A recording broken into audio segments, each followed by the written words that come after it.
democracia con Gonzalo Rosero, más libre que nunca. Comenzamos.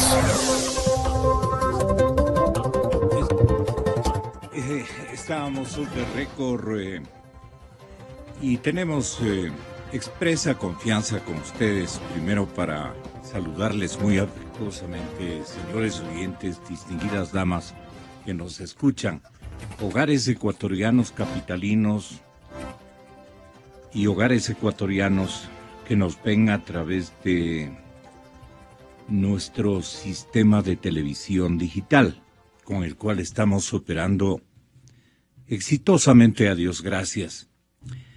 Y estamos llegando a una enorme cantidad de hogares nacionales, que es lo que nos interesa, porque trabajamos para la familia ecuatoriana. Estábamos comentando precisamente, y no me abstengo más o menos de dar mi modesto punto de vista sobre el mal momento que ha vivido ayer el colega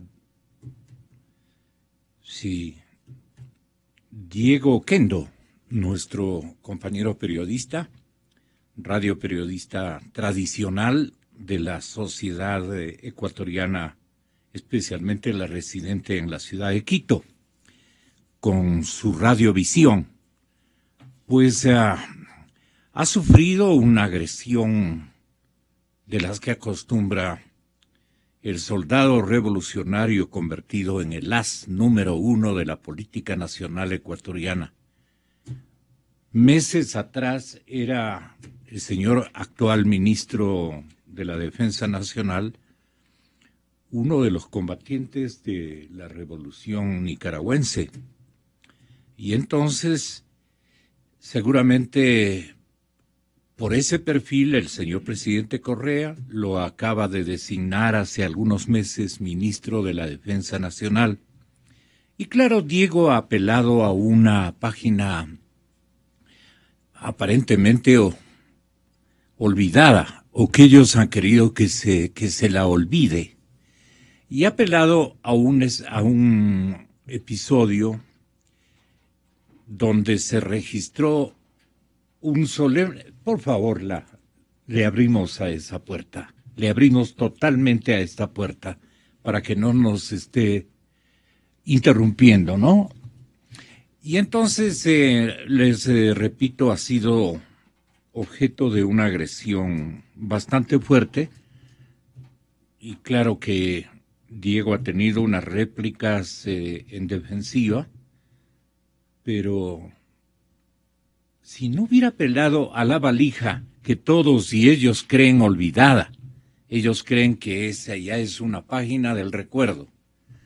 Y no hay tal, pues. Eso persevera, persiste en la memoria social de los ecuatorianos, como un hecho vergonzoso, y como un hecho donde la responsabilidad del entonces canciller de la República era supremamente contundente, por ponerlo esas adjetivizaciones. El hecho de que él crea que ya nos hemos olvidado los desmemoriados ecuatorianos es un tema que él lo administra internamente, pero eso no está olvidado. Y eso ojalá sea recordado en los episodios electorales que se avecinan. Ojalá. La desmemoria nacional nos tiene en estas circunstancias. Tenemos un pueblo muy pobre en retener las cosas que hay que retenerlas con indignación.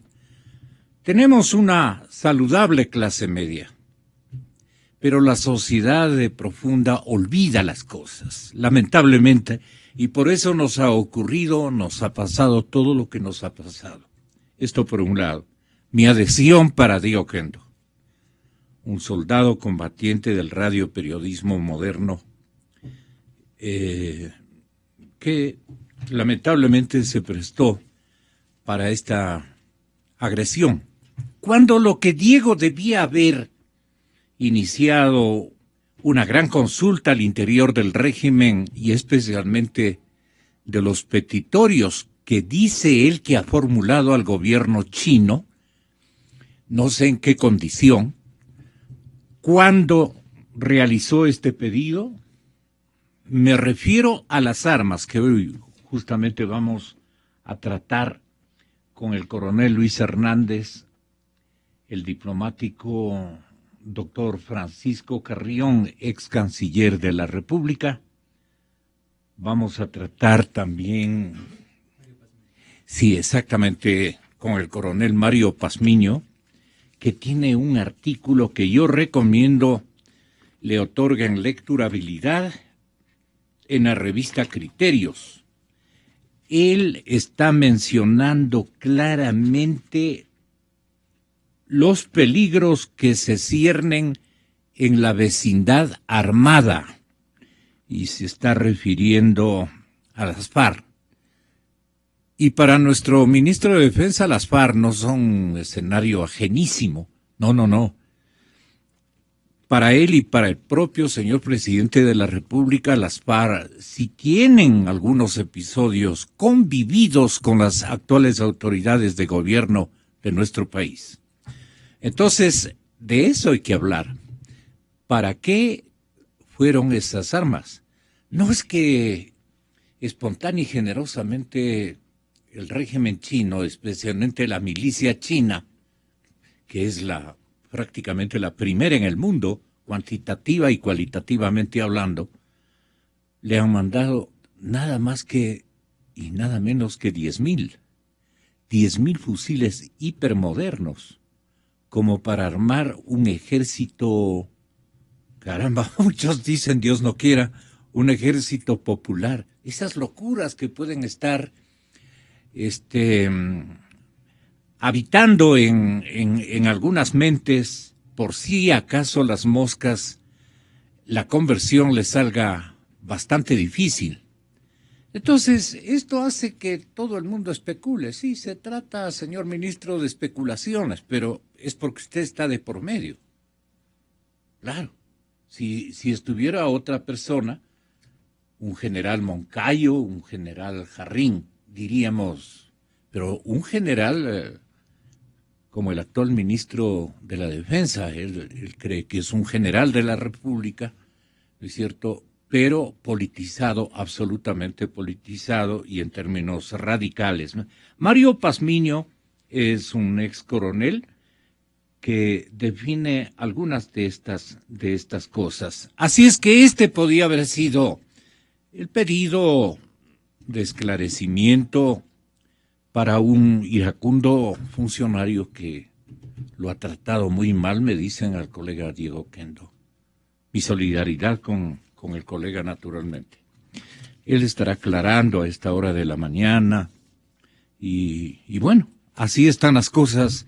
Tengo la satisfacción, señoras y señores, de presentar a primerísima hora al académico y distinguido columnista de nuestro país. Muy leído, su credibilidad es manifiesta y su talento lo reconocemos y agradecemos su presencia. Estoy hablando de Felipe Urbano de Lara, en vivo y en directo en la cadena Democracia. Le hemos molestado muy temprano, pero resulta también significativo conocer a Quito antes de su agresión, porque es una verdadera agresión la que propicia desde más o menos las 7:30 de la mañana, tipo 8 de la mañana. Ya vendrán incluso los chicos a los colegios, a las escuelas, y ahí se pone difícil la capital. Felipe Urbano está con nosotros y nos va a acompañar un alumno de él, el señor doctor Gustavo Isch, un conocido consultor político, a quien también le presentamos un saludo de bienvenida. La crisis económica y el desgaste del modelo económico dicen que ha provocado en la ciudadanía una especie de hastío por lo que está ocurriendo. Y en medio de este escenario de hartazgo sería la palabra adecuada y políticamente aplicable, la campaña electoral va a realizarse. Queremos pedirle a Gustavo Isch, que tenga la bondad saludando a su maestro, si de alguna manera resulta así, que tenga la bondad de hacernos algunas consideraciones y preocupaciones que tenemos los ecuatorianos, aunque todavía ese no es el tema, pero de esto de las armas enviadas, obsequiadas, regaladas generosamente por el gobierno chino. Muchos dirán, especialmente los que hacen seguimiento macroeconómico, dirán, esto más bien nos habían reflejado en los intereses de la dilatada deuda que mantenemos con ellos. Había sido un buen concurso también, pero no, ahora resulta que nos regalan armas de primer nivel. ¿Qué conoce usted de estas armas? ¿Qué se ha leído, doctor Isch, de este obsequio militar del gobierno chino? Muy buenos días. Y buenos días, Felipe, mil perdones. Buenos días, Gonzalo, Felipe. Un placer estar aquí. Conozco lo que ha sido publicado en los medios de comunicación. La preocupación que nos asalta, creo que a una gran cantidad de ciudadanos, es precisamente la incertidumbre que gira alrededor de este tema. De lo que se ha publicado, de lo que se ha comentado en medios de comunicación, en redes sociales, hay algunos factores que llaman mucho a la necesidad de que esto se esclarezca. Por ejemplo, se dice que el Comando Conjunto no había emitido un informe previo, o al menos no se ha conocido, en el que esta donación hubiera sido previamente conocida, analizada, aceptada, conforme a las reglas que rigen por lo institucionalmente, menos conocida, ¿no? Por lo menos. Ese es uno de los aspectos que insisto, se han señalado en algunos espacios y que no han podido todavía desmentirse, no han sido debidamente aclarados. Es por demás extraño que una donación de este tipo se produzca en medio de la donación de insumos que iban a atender la emergencia producida en Esmeraldas y en Manabí a consecuencia del terremoto del abril pasado. No es lo común, no es lo que usualmente uno habría esperado. Es una dotación militar mezclada en el mismo container donde venían otro tipo de insumos, insisto, orientados hacia fines absolutamente diversos. Me llama también mucho la atención el tipo de material que se envía. Son fusiles, si mal no recuerdo, AK-47, 10.000 de estos fusiles, que no son utilizados típicamente como dotación de las Fuerzas Armadas ecuatorianas. Las Fuerzas Armadas ecuatorianas utilizan otro tipo de armamento, lo que supondría que esto viene apalancado por lo menos a la necesidad de contar con mantenimiento, repuestos, instrucción para el uso adecuado de estos fusiles. Me llama a mí también personalmente la atención el hecho de que con unas Fuerzas Armadas que están involucradas en un proceso político desde lo que tiene que ver con la reestructura de las mismas por parte del Ejecutivo, donde se habla de disminuir ostensiblemente el número de nuestras Fuerzas Armadas, de reasignarles funciones, de que algunos de nuestros altos oficiales o de los miembros, en definitiva, de las Fuerzas Armadas, podrían potencialmente cumplir otro tipo de tareas, guardabosques, guardaparques, bomberos. O sea, se han discutido tantas cosas en medio de ese proyecto de reforma. ¿Cómo así? Cuando supuestamente además no tenemos enemigos externos ya que deben llamarnos la atención y preocuparnos a los ecuatorianos, a nuestro ejército, vengan a donarnos graciosamente 10.000 fusiles que no son de la dotación regular del ejército ecuatoriano y algunos otros equipos de uso también militar. Es decir, en definitiva, hay demasiada incertidumbre la que se ha generado a partir de este hecho, como ocurre y ya es costumbre alrededor de muchos otros hechos que en materia política en toda esta década vienen ocurriendo y que al no ser claros, al no manejarse adecuadamente, sino más bien en medio de la opacidad o en medio de un gran despliegue de propaganda, siempre dejan dudas.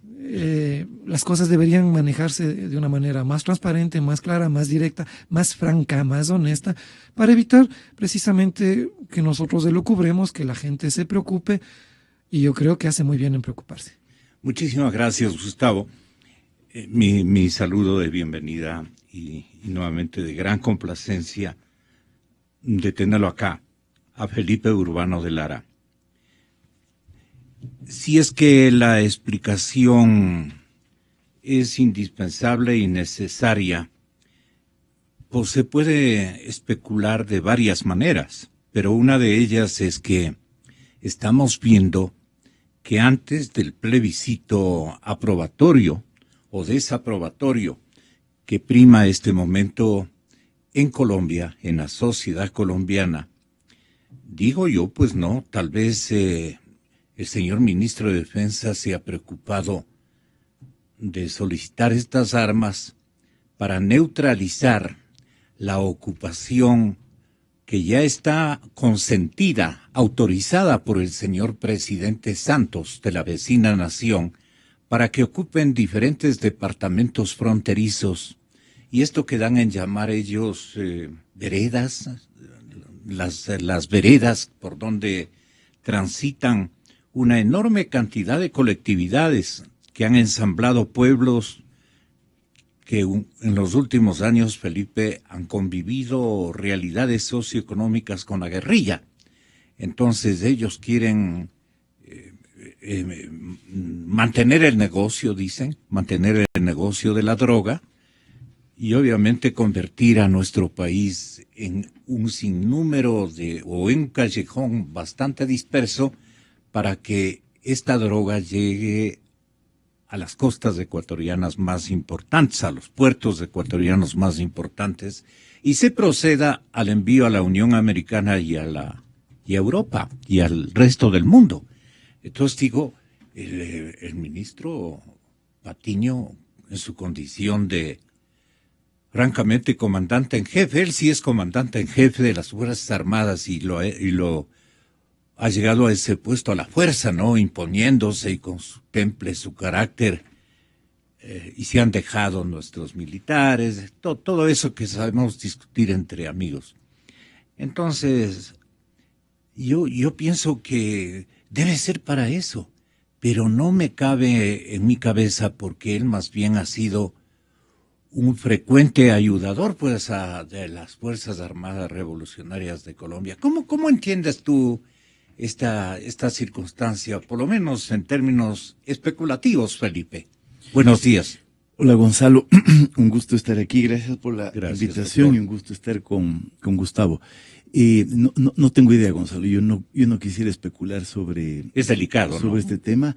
Me sumo a las preocupaciones que expresa Gustavo y que han sido expuestas a través de los medios, a través de las redes sociales. Con este gobierno, como decía Gustavo, todo es oscuro, todo despierta sospechas, genera dudas, pero este es un tema, digamos, como extremadamente delicado, ¿no? Entonces yo no quisiera especular. Creo que vas a tener un panel después de con dos expertos en el tema, entonces yo más bien me voy a sumar a los radio oyentes para tratar de sacar elementos que me permitan a mí tener una idea más clara me parece correcto, y precisa del tema. El tema, ¿no? Es, como dices tú, extremadamente delicado, y formular hipótesis que no están suficientemente respaldadas en hechos resulta riesgoso. Ahora, entonces, hablemos de la campaña electoral. Ayer anoche, justamente, estaba leyendo una crónica de analfabetismo de las alturas que había escrito el doctor y también académico doctor Patricio Moncayo. Él estaba preocupado por digamos, la poca reflexión, meditación y armaje de los aspirantes a ocupar la presidencia de la República, sin cuadros que los respalden, sin planes y programas, sin anuncios previos consistentes que motiven a los electores y que nos informen a las personas un poquito, como en mi caso, un poquito más instruidas que el resto de la sociedad, y eso por mi trabajo. Pero ustedes que manejan la columna más leída, las columnas más leídas por la ciudadanía de prestigio y de gran instrucción, nos dirán cuáles son las fallas que tienen en este sentido. Dice Moncayo, los aspirantes al solio presidencial debieran ponerse a meditar, como que no están muy conscientes de la compleja tarea que tienen por delante. ¿Cuál es su preparación para el cargo? ¿Con qué equipos de trabajo cuentan? Si bien los méritos no definen en democracia el derecho para postularse a un cargo de elección popular, pues son imprescindibles en la conformación de tales equipos. Y por otro lado, me animo a preguntarles esto, este mismo instante, porque tú escribías para el diario El Universo, Felipe, el hecho de que la interrogante planteabas de conocer a qué está jugando la derecha. Yo agregaría, ¿y a qué está jugando la centroizquierda? ¿Y a qué está jugando la otra izquierda? La izquierda que quiere definirse como un poco más radical. Y tú dices, daría la impresión de que la derecha política se halla inmersa en una agria disputa de liderazgo y que cada quien está actuando por su cuenta. A mí me da profunda pena, lástima, que toda la actividad política de los últimos días, que parecía auspiciante a crear una gran plataforma de fusión de todos los sectores ideológicos y políticos, se consuma, se forje, se forme, porque eso es lo que necesita el país y especialmente el oficialismo que tenemos en este momento.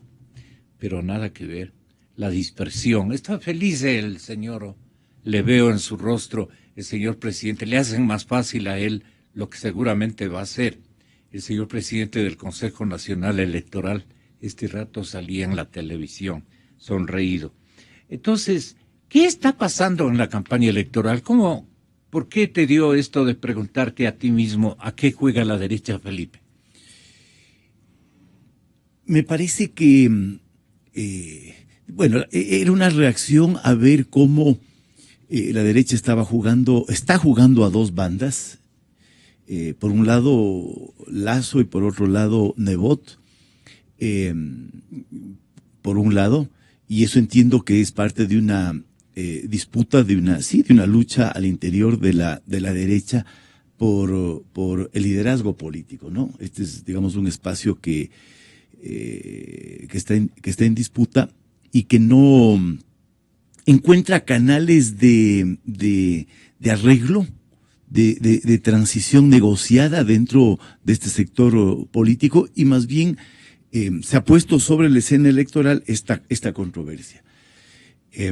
Pero al mismo tiempo, y esto es lo que a mí me llamaba la atención, y por eso el artículo, veo una capacidad de estos dos candidatos o de estos dos frentes liderados por figuras de la derecha para sumar apoyos. Es decir, cada uno está sumando apoyos por su cuenta.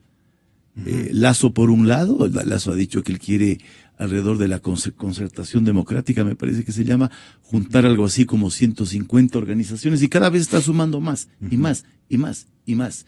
Y suma personas y agrupaciones y colectivos de perfiles y orientaciones muy distintas. Entonces yo no entiendo bien qué está pasando. Es decir, si uno ve estas 150 organizaciones alrededor de Lasso, encuentra desde el coronel Fausto Cobo hasta Betty Amores, Fernando Villavicencio. Entonces eso me llama la atención, Y son perfiles muy distintos, muy distintas, ¿no? Muy claro. distinto. Entonces, pero yo veo ahí, digamos, una cierta potencia de los liderazgos de la derecha. O sea, me parece que hay un reconocimiento a que Lasso, de alguna manera, representa un tipo de propuesta política que tiene esta capacidad de sumar apoyos muy diversos. Y por otro lado está Nebot, que también me parece a mí es la figura más importante de la famosa unidad. Entonces, cuando yo escribí este artículo, la semana anterior, Nebot había anunciado el apoyo de César, la adhesión de César Montúfar con su movimiento a la unidad. ¿Y quiénes están en la unidad? Que está de alguna manera comandada por Nebot. Bueno, están personajes también de orientación política muy diversa, ¿no? Está Paul Carrasco de la SUAY, un tipo más bien progresista, con un discurso de izquierda. Está César Montúfar ahora, con un discurso centrista. Está Ramiro González, una figura tan polémica como Ramiro González, después de toda su trayectoria en la Revolución Ciudadana. Estuvo Rodas, ahora entiendo que ya no está. Pero también me parece que alrededor de esta... estuvo Rodas de comienzo, estuvo al comienzo en la unidad. Sí. Ahora está coqueteando con el señor Lasso, me parece. Sí, entonces me parece que hay a través como... de su primo, ¿no? El dirigente de Suma. Entonces me parece que hay dos frentes de la derecha, cada uno jugando a su propia estrategia, pero sumando fuerzas individualmente y de alguna manera neutralizándose la una a la otra. Entonces, la unidad pone como candidata a la presidencia a Cynthia Viteri y ahí sí ya uno no termina de entender nada. Porque el efecto, si no muero quedo loco, dice un malvazo quiteño. Ya estamos locos. Entonces ahí sí no entiende nada porque los efectos, bueno, Gustavo maneja mucho mejor esos temas que yo, pero el efecto de ese anuncio de la candidatura de Cynthia Viteri, desde mi punto de vista, fue debilitar las dos candidaturas. Es decir, el primer efecto de la candidatura de Cynthia Viteri fue un golpe a Lasso en la costa.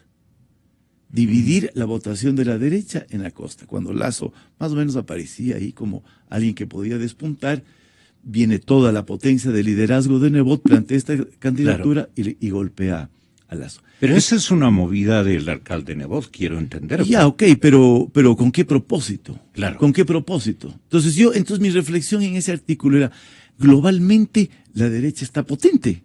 O sea, yo nunca he visto un momento... Pues son dos candidatos de la misma región. Un momento en el cual esa derecha tenga dos candidaturas, como dices tú, pero además puede asumir estos apoyos tan diversos. Eso no, hace 10 años eso no habría ocurrido. Sí. Entonces a mí me parece que es una consecuencia del correísmo. Si el correísmo movió tanto el tablero político, aparece como un adversario tan importante a vencer en esta próxima campaña, que sectores tan diversos resuelven aglutinarse alrededor de estas dos figuras. Efectivamente. Gustavo Isch nos dirá, desde el lado de la política pura, de la política y de las estrategias preelectorales o electorales, ya debemos casi decir electorales. ¿Por qué se mueve tanto el tablero, por lo menos en las presunciones, en los amagos o amagues que tienen o nos denotan los diferentes partidos, ¿no? Movimientos. ¿Qué le ha llamado a ustedes más la atención de esta derecha polarizada en la capital, francamente, de la derecha política ecuatoriana, que ha sido siempre Guayaquil, ¿no? En los años 50 y 60 era Quito, pero desde hace rato que la derecha domina en la ciudad de Guayaquil, con sus alcaldes en seguidilla y todo lo demás, ¿no? Sí, obedece a algunos factores. Uno de ellos precisamente es el ejercicio en el poder de parte de un gobierno que se dijo de izquierda, que definitivamente con el paso del tiempo ha cambiado en la teoría y en la práctica ese perfil, que ha ejercido el poder a través de una campaña de comunicación y de propaganda permanente, que ha reposicionado algunos mensajes claves, algunos criterios, algunos imaginarios en la sociedad, que ha debilitado la institucionalidad política tradicional, donde los partidos políticos de la derecha, del centro, de la izquierda, no atinaron y creo que hasta ahora todavía tienen problemas en ello, a dar una respuesta y convertirse en una opción y dejar de comportarse simplemente como una oposición. Son algunos factores. Ya aterrizando esto en el escenario preelectoral, por ejemplo, yo concuerdo plenamente con Felipe, es decir, en lo que tiene que ver con el tablero electoral desde la perspectiva de la derecha, tenemos dos organizaciones ahí que son Creo, y que la otra es el Partido Social Cristiano, ligado a lo que es Madera de Guerrero, ¿no? Que es realmente el Partido Social Cristiano reencauchado. Estamos hablando prácticamente de lo mismo. Creo se mueve... Perdone, aquí puedo insertarle esto de que cuando mencionamos y observamos a Betty Amores y a Fernando Villavicencio con la una derecha, que quiere concebirse como derecha mixta, por su nacimiento en Quito de un candidato, y por su éxito empresarial en Guayaquil, porque más o menos esa ha sido la vida del señor Lasso y le ha reportado esos resultados. La otra, en cambio, es una hija guayaquileña vinculada a la derecha social cristiana desde hace un montón de años, no obstante que, como ella reconoce a criterios, es hija de una distinguidísima dirigente, apasionada dirigente política de izquierda, la mamá de Cynthia Viteri. Pero bueno, así están las cosas. Ahí viene la pregunta de su maestro, pues, ¿a qué juega la derecha? Justamente hacia eso íbamos, ¿no? Es decir, electoralmente las fuerzas en disputa tienen que diseñar cierto tipo de planificación y, en base a una información, determinar cuáles son los movimientos que van a ejecutar. Si ustedes y el público examina el comportamiento, por ejemplo, de Creo, es un comportamiento que tiende a sumar fuerzas y a sumar a través de las alianzas con determinadas figuras que representan a determinadas organizaciones, y de ahí esa multiplicidad que aparenta tener la candidatura de Guillermo Lasso. Pero esto obedece a una causa fundamental. Por sí sola la candidatura de Guillermo Lasso no despega.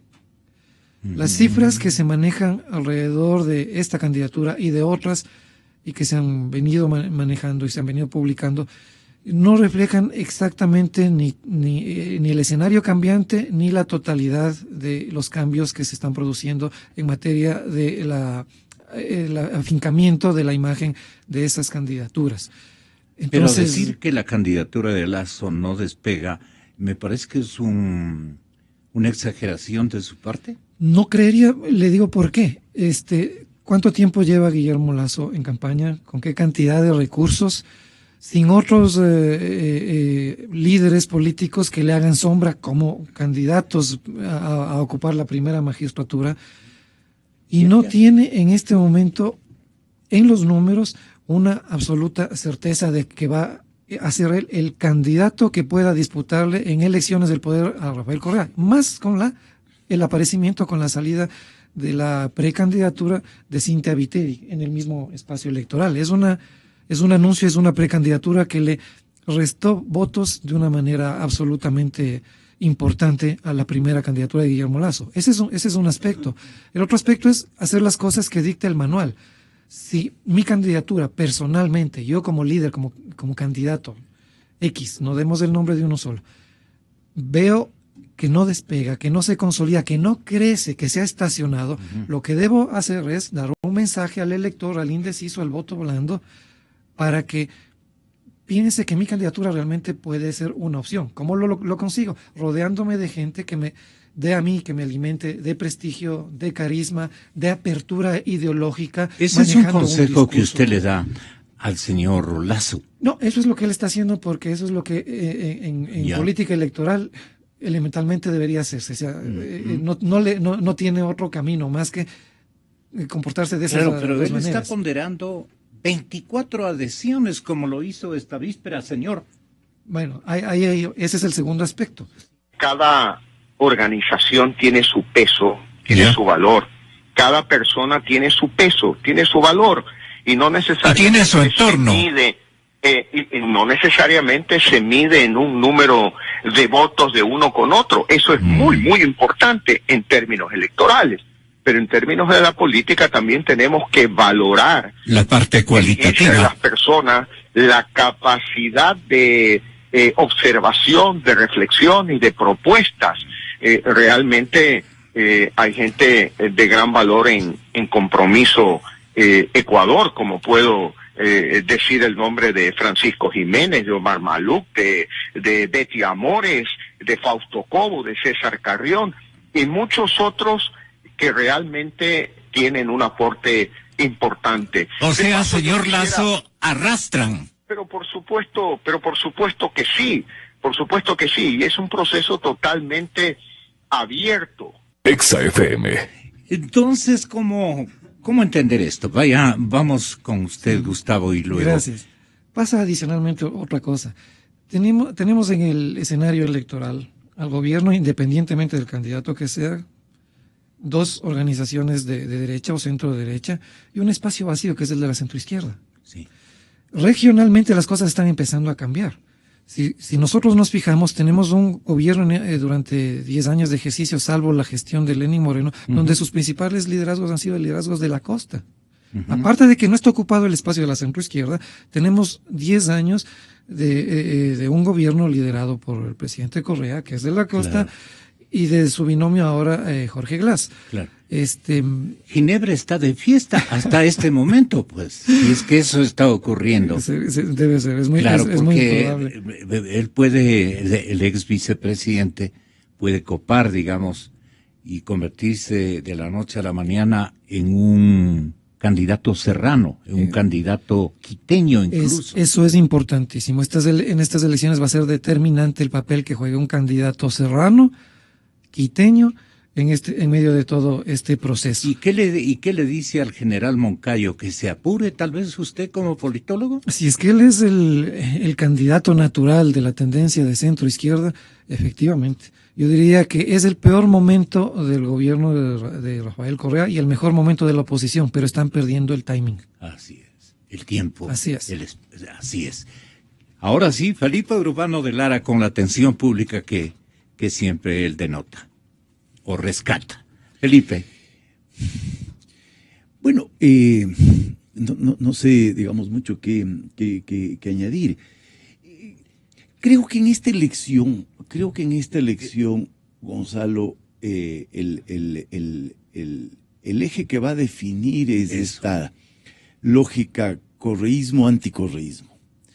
Entonces yo creo que la oposición va a conquistar espacios, va a fortalecerse electoralmente en la medida en que ocurran dos cosas. Uno, pueda presentar una propuesta que efectivamente suponga superar las herencias complejísimas que va a dejar el gobierno de la Revolución Ciudadana. Y dos, digamos, perfilar un horizonte más o menos claro. Entonces creo que todos están apostando a eso. Entonces, digamos, no importa tanto el perfil del candidato, creo yo, cuánto, cómo logre este candidato posicionarse frente a esta escena de vencer al correísmo. Es decir, aquí lo que está marcando y configurando la escena política y la escena electoral es quién puede convertirse en una alternativa al correísmo. Y todos creen, y todos quieren ocupar ese papel. Entonces Guillermo Lasso, desde hace rato que viene situado en esa posición. Ahora salió Cintia Viteri, que no sabemos bien si es que, como dice Gustavo, si es candidata o es precandidata. Y si es precandidata, ¿eso qué significa? Que la unidad va a tener otro candidato, que la unidad no va a tener candidatos, y por lo tanto ¿a qué se va a sumar? ¿A qué se va a sumar? Y luego el centro izquierda, ¿no? Entonces, yo no veo con claridad la escena electoral, salvo esta apuesta de todos a jugar al anticorreísmo. Y ahí va a depender, claro, de cuánta credibilidad puedan tener para ofrecer efectivamente un programa alternativo ¿Qué tan creíble puede ser ese programa alternativo? Eso me parece que es el desafío de la derecha, porque más allá de toda la percepción de crisis que tenemos, de los indicadores económicos y sociales que se han venido deteriorando, el gobierno va a hacer un esfuerzo por sostener hasta donde pueda esto que hemos vivido en los últimos 10 años, ¿no? Y creo que tiene cosas para mostrar. O sea, yo espero una campaña electoral del gobierno llena de publicidad, con las cosas, con infraestructura que ha construido. Ayer Correa visitaba Guayaquil y visitaba la construcción de un hospital gigantesco en Guayaquil. Entonces, con esto lo que quiero decir es que se viene una campaña en donde hay un rival poderoso, hay una fuerza poderosa. Claro, Correa ya no va a estar, pero Alianza País tiene cosas para mostrar. Y frente a eso que va a mostrar Alianza País, que es el resultado de 10 años de prosperidad, con un año final de crisis y dificultades, ¿qué puede mostrar la oposición? Entonces me parece muy interesante lo que dice Gustavo. Es el momento de la oposición, pero la oposición está perdiendo el tiempo. ¿Y qué significa perder el tiempo? Significa, bueno, presentar una opción creíble, una opción convincente, como propuesta alternativa a la Revolución Ciudadana, y no esperar, porque me parece que este es el error que ha tenido la oposición desde hace 10 años, no esperar el derrumbe del correísmo, el derrumbe de Alianza País para sobre las cenizas levantar su propio triunfo. Eso no creo que va a ocurrir. Se necesita una práctica política más activa, más clara, más decidida, con un horizonte mejor trazado, ¿no? Felipe, el vaticinio de Diego Ordóñez es que el correísmo sin Correa va a seguir dominando el aparato estatal para buen tiempo. ¿Hay esa posibilidad o cabe, digamos, esa posibilidad? El correísmo sin Correa va a seguir dominando el aparato estatal. O sea, lo que hay es una... En definitiva, el gobierno, ¿no? Eso sí es de... No entiendo, no, digamos, pero... lo que uno podría decir es, este es un Estado que creció mucho, que se infló la burocracia y que esa burocracia, aparte de ser funcionarios públicos, han tenido una cierta militancia con la revolución. Es el burócrata militante. Y puede ser que el Estado quede poblado de burócratas militantes con la Revolución Ciudadana y desde ahí va a gobernar. Lo que yo creo, Gonzalo, esta es mi percepción en este momento, pero mis percepciones cambian día a día, como es el país, es que Alianza País va a ser una fuerza importante en el próximo periodo gubernamental. Entonces se acaba el mito, como sostiene Gustavo Isch. Se acaba el mito de creer que la crisis económica, que la situación económica va a ser la causa para que todos los ecuatorianos se vuelquen en favor de los opositores. Lo que pasa es que la política no se deja arrastrar solamente por la crisis económica. Es decir, hay capacidades de acción, hay capacidades de respuesta, hay muchos terrenos en los que se mueve la política. La campaña electoral, la obra cumplida, la credibilidad. O sea, el presidente Correa de todos modos tiene credibilidad.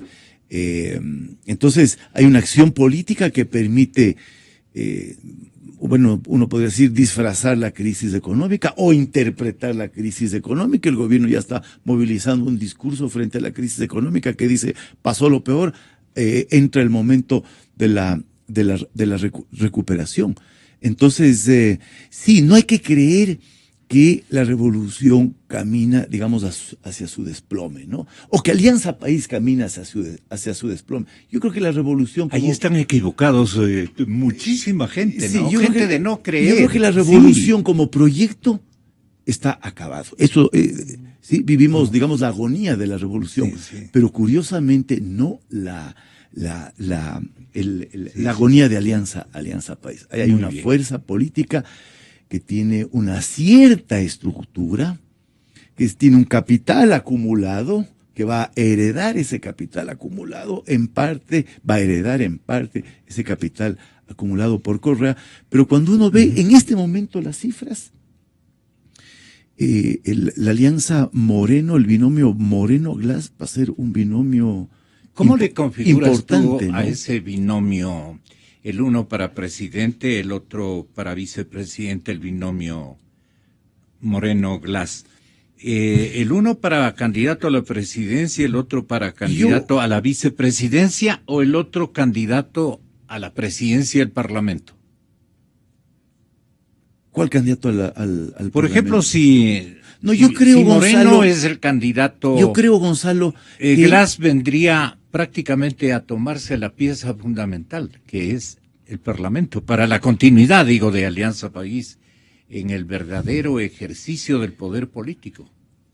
yo creo, a diferencia de muchos analistas, que el relevo en Alianza País está resuelto y que ese relevo viene ¿Cómo queda, entonces? con la candidatura a la presidencia de Lenín Moreno y a la vicepresidencia de Glass. Yo creo que eso se cocinó. Para que le vaya pisando los talones, bueno, no, ya no sería así, ¿no?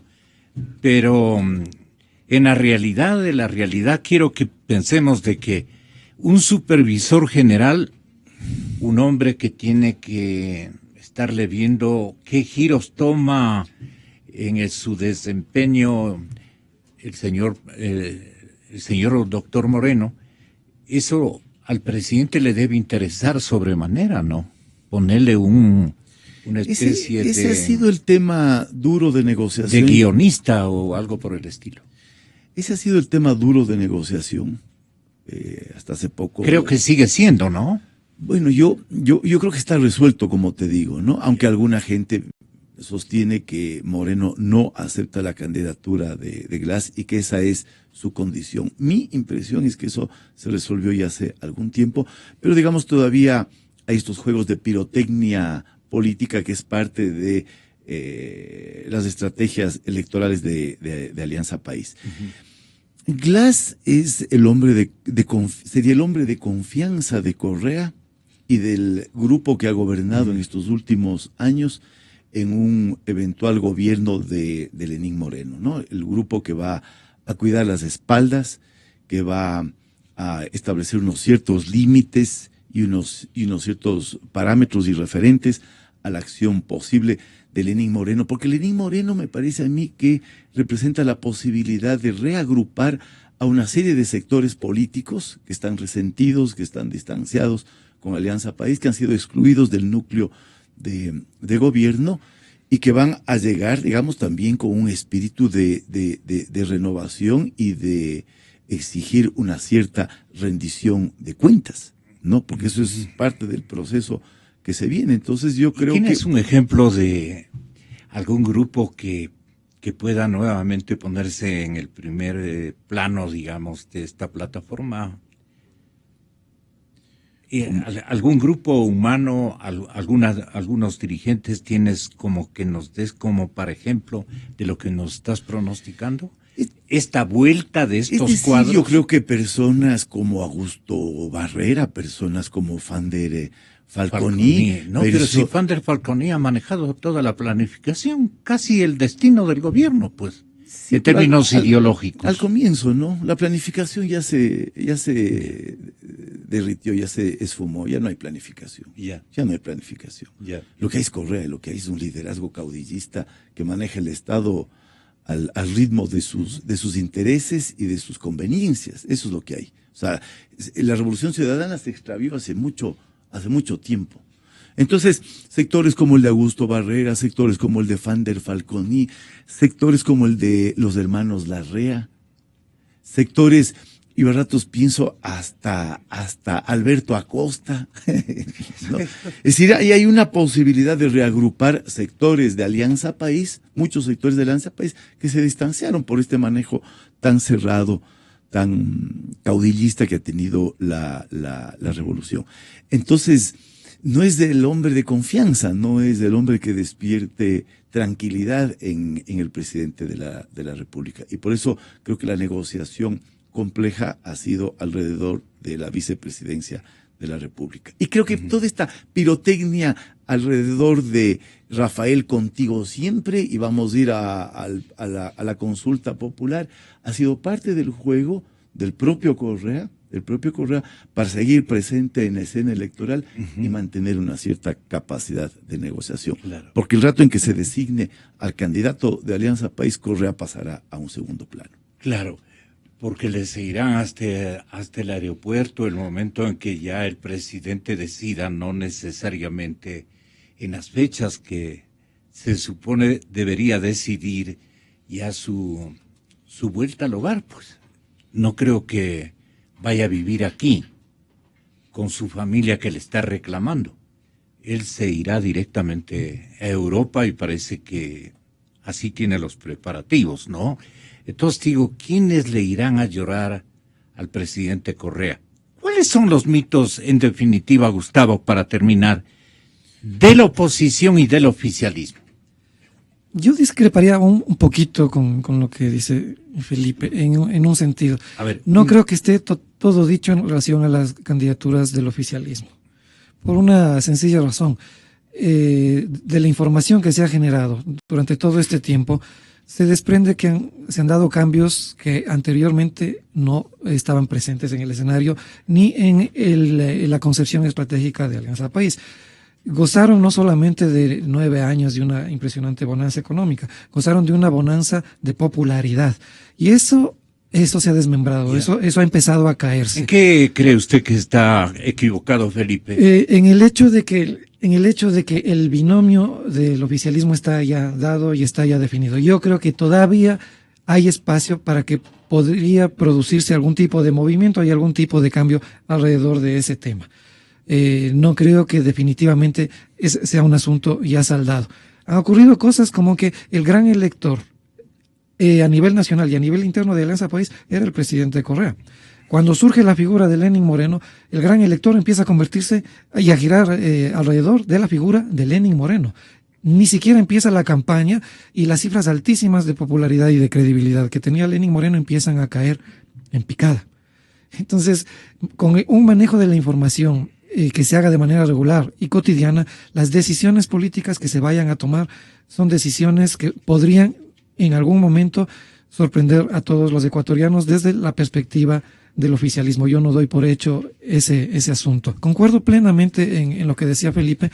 Es un adversario sumamente fuerte, tiene una estructura institucional, etcétera, y lo que la oposición tiene para mostrarle es muy poco, pero es algo importante. Es decir, la oposición tiene un tiempo para mostrarle credibilidad, un candidato con experiencia, un candidato con energía, un candidato que sea capaz de generar confianza en el electorado. Es un candidato que este momento está sometido y de aquí para adelante parece que las cosas van a estar mucho más graves en la plataforma esta de la gran interrogante nacional de que ha sido un gobierno corrupto. Sin duda. Ese es uno de los acuerdos primeros a los que debe llegar quien pretenda liderar como candidato la oposición y la opción al correísmo. Es decir, por un ejemplo, plan para el momento en que en el ámbito petrolero acierten los impugnadores de la gestión oficialista, los fiscalizadores de este régimen, acierten llevándole al verdadero escenario al señor Pareja Llanuselli, por ejemplo, ¿no? Ahorita se quedan con el señor expresidente de Petroecuador y se dan el lujo de esbozar réplicas. Aquí dice un señor Lucio Villarreal, subgerente de operaciones, que ellos en directorio han aprobado la rehabilitación de la refinería en 1.200 millones. Está reclamando que le hagamos justicia al directorio.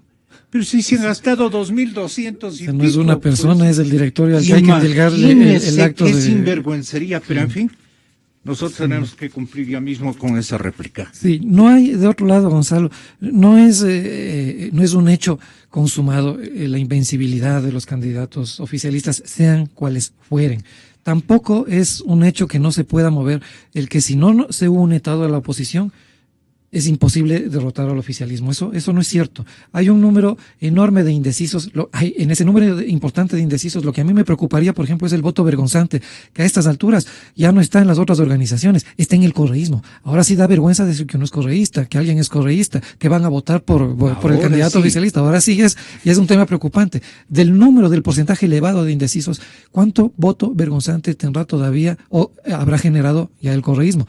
En definitiva, se necesita del lado de la oposición alguien que sea capaz de mostrarle a la gente tres cosas fundamentalmente: capacidad para generar un acuerdo de gobernabilidad, investigar y sancionar los actos de corrupción y desmontar esa institucionalidad que, entre otras cosas, ha hecho imposible que la justicia, la fiscalía y los organismos encargados de vigilar, sancionar y controlar el uso de los recursos públicos se manejen de manera autónoma y eficiente.